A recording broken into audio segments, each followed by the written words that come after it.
ఉద్యోగ నియామకాల్లో స్థానికత నిర్ధారణకు టీజీపీఎస్సీ అనుసరిస్తున్న భిన్న పోకడలను హైకోర్టు తప్పుపట్టింది. ఒకసారి అర్హత పరీక్షకు ముందు వరుసగా 4 ఏళ్లు తెలంగాణలో చదవలేదని, మరోసారి 1 నుంచి 7వ తరగతి వరకు తెలంగాణేతర ప్రాంతంలో చదివారనే కారణంతో తిరస్కరిస్తోందని, ఇది భిన్న పోకడల విధానమని వ్యాఖ్యానించింది.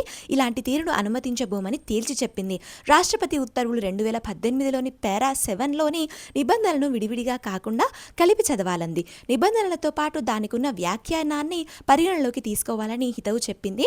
2022 ఏఈఈ నోటిఫికేషన్లో 1 నుంచి 7వ తరగతి వరకు ఏపీలో చదివారన్న కారణంగా స్థానికతను నిరాకరించడాన్ని సవాలు చేస్తూ పి. నిశాంత్ హైకోర్టులో పిటిషన్ దాఖలు చేశారు.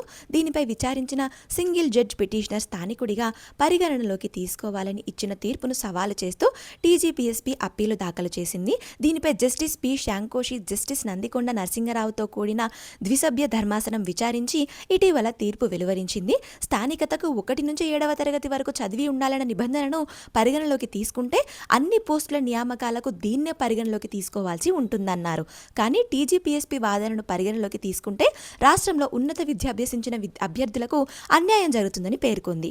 తెలంగాణలో ఉన్నత విద్య అభ్యసించిన వారిని ఇతర ప్రాంతంలో ప్రాథమిక విద్య అభ్యసించారంటూ తిరస్కరించడం సముచితం కాదంది. స్థానికత నిర్ణయం పరిపాలనా సౌలభ్యం కోసం కాకుండా చట్టబద్ధ ప్రమాణాల అనుగుణంగా ఉండాలని తేల్చి చెప్పింది.